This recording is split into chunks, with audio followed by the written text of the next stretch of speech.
अस्सलाम वालेकुम, this is me Ayesha Nazir और आप देख रहे हैं मेरा digital YouTube channel. So let's start this video of editorial discussion. The topic is dog bite epidemic. तो आज के इसमें बात की गई है कि सूबा सिंध में स्ट्रे कैनाइंस यानी आवारा कुत्तों की बढ़ती हुई आबादी की वजह से जो डॉग बाइट की वबा है उसे बहुत ज़्यादा हवा मिली है।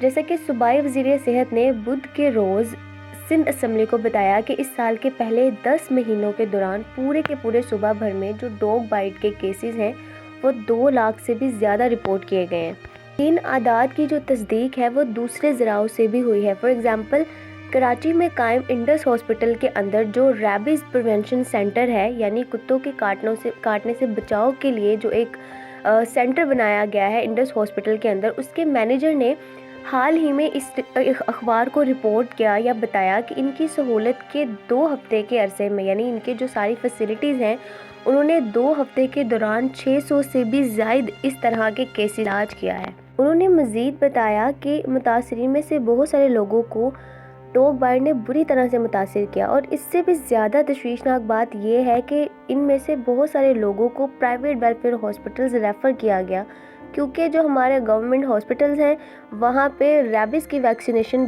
की जो सहूलत थी वो बिल्कुल ख़त्म हो चुकी थी।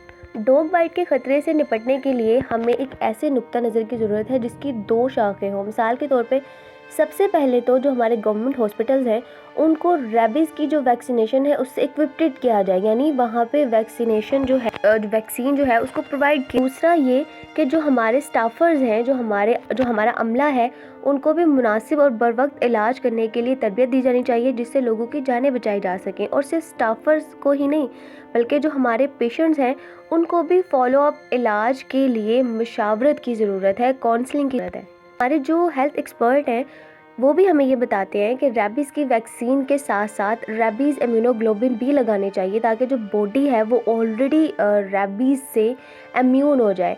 उसके अलावा ये जो डॉग बाइट है इससे लगने वाली चोट और होने वाली मौत से लोगों को बचाने के लिए दूसरी अहम इक़दामात या दूसरी अहम मदाखलत जो है वो साइंसी तरीके से भी पागल कुत्तों की बढ़ती हुई आबादी को रोकने में मदद दे सकती है और हमें इसकी अशद भी है।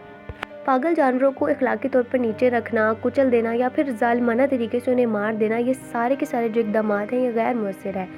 अब डॉग पॉपुलेशन पर कंट्रोल करने के लिए जो सबसे बेहतरीन तरीका है वो TNVR है, जिसको ट्रैप, न्यूटर, वैक्सीनेट और रिलीज़ का नाम दिया जाता है। अब इतना नज़र से मुतासिर होकर रैबिस कंट्रोल प्रोग्राम का आगाज़ चंद साल कबल सिंध में किया गया था, लेकिन जैसे कि सूबाई असम्बली में वज़ीर की तरफ से डॉग बाइट्स के अदाद शुमार का हवाला दिया गया है, इससे साफ पता चलता है कि मज़ीद मौसर तरीके से अमल दरामद की ज़रूरत हो सकती है। बात भी बिल्कुल सच है कि जो ठोस कचरे के ढेर हैं जैसे कि कराची में, ये स्ट्रे डॉग्स को अपनी तरफ अट्रैक्ट करते हैं। अब जब तक कि जो हमारी गवर्नमेंट है वो इक़दामात नहीं करती इन मैसिव हीप्स को साफ़ करने में, इन कचरे के ढेरों को साफ़ करने में, और उसके अलावा एक सस्टेन TNVR कैंपेन नहीं चलाती, तब तक इन डॉग्स की पॉपुलेशन को कंट्रोल करना बहुत मुश्किल है और ये मुसलसल जो है वो बढ़ती चली जाएगी। This is all about today editorial. उम्मीद करती हूँ ये आप लोगों के लिए फ्रूटफुल साबित होगा, आप लोगों को समझ आया होगा। तो मिलते हैं नेक्स्ट वीडियो में नेक्स्ट एडिटोरियल की समराइज फॉर्म के साथ। टिल देन, अल्लाह हाफिज़।